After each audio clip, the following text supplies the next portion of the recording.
Hi, I'm Irene Latham, coming to you live from the Purple Horse Poetry Studio and Music Room in North Central Alabama. And I'm Charles Waters, coming to you live from the Blue Rock Writing, Performing, and Recording Center located outside of Atlanta, Georgia. We are excited to share with you some more information about our new book. If I can get my computer to cooperate. There we go. We're also known as INC Construction Company, building books one word at a time since 2015. We've had 3 books out so far. We're going to talk about the third one in a second. The first 2, which we both hope you look at as well at some point, is called Can I Touch Your Hair? Poems of Race, Mistakes, and Friendship, and Dictionary for a Better World, Poems, Quotes, and Anecdotes from A to Z. We became poetic forever friends through our journey creating our first book, Can I Touch Your Hair? Poems of Race, Mistakes, and Friendship. This is just to give you a little idea of some of the work that we do together. Of course, during the pandemic, much of our work has been virtual, but we look forward to doing more in-person events in the future. This is our third book, everyone. It's called African Town. It will be published January 4th, 2022. By Penguin Random House. It's about the last transatlantic slave trade in our nation's history, and we're going to give you a quick synopsis of the plot. In 1859, a shipping magnate in Mobile, Alabama, named Timothy Mayer said that he could go to Africa and kidnap over 100 Africans under the nose of the authorities, because by that time, the international slave trade, there was a law against it, the international slave trade, for over 50 years. And he said he could break those rules and bring over 100 Africans to American soil. So he hired someone named William Foster, an associate of his. They retrofitted a ship called the Clotilda into an enslaved ship.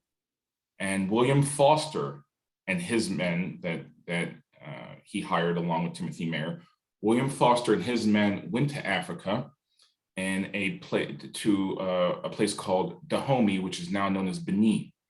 Doing their research on where to kidnap Africans, they settled on a port called Ouida.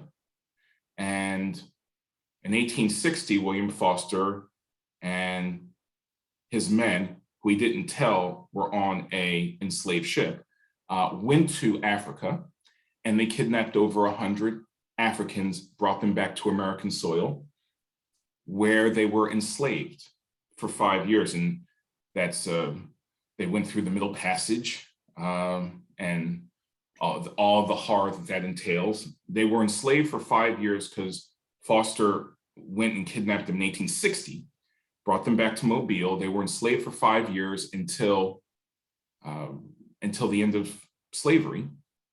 They decided that they were going to buy land on Timothy Mayer's property, which is what they did. And they created a town called African Town, taking their African customs onto American soil.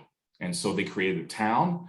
They also created their own church, school, and graveyard. So all those things are still around today. And some of the descendants of the Clotilda Africans still live in African Town in Mobile.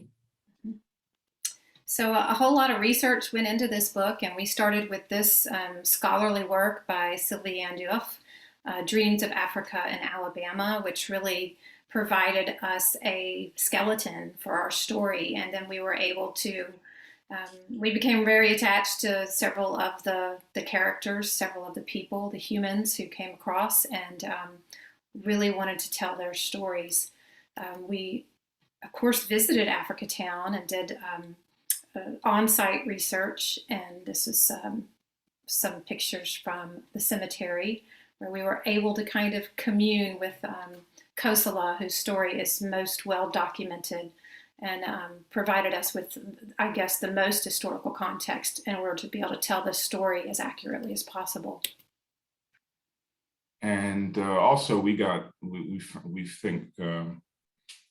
think someone is looking out for us, or a group of people looking out for us, because we were actually able to do our research in African Town 2 weeks before our country shut down due to the pandemic. And there's a picture of the church.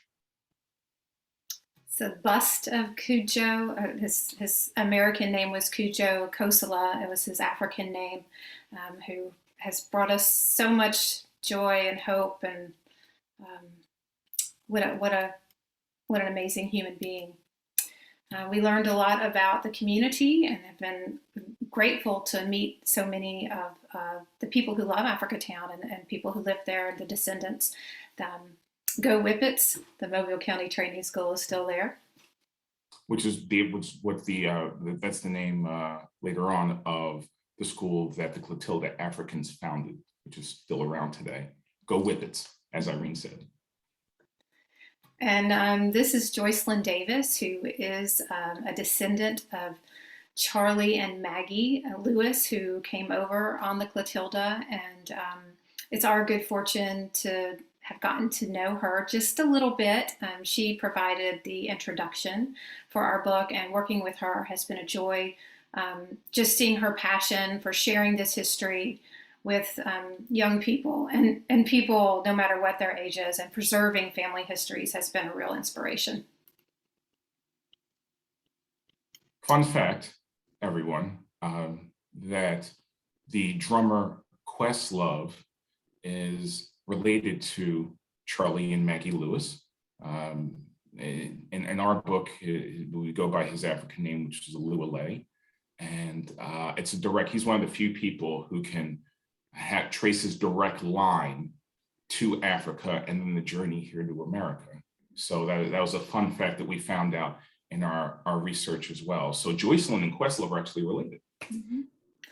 So we hope you will be as inspired as we are and as pleased as we are to be able to share this story with people. It is a story of resilience, gratitude, friendship, the power of culture, the things that bind us, how homes can be built and made through our relationships, and hope and faith. We in order to set positive pathways for our future, we need to look back to our past and all its complexities. And we hope that you look back on this past of American history by checking out our book. Thank you for all that you do. Viva Italy. Bye. Bye-bye. Ciao.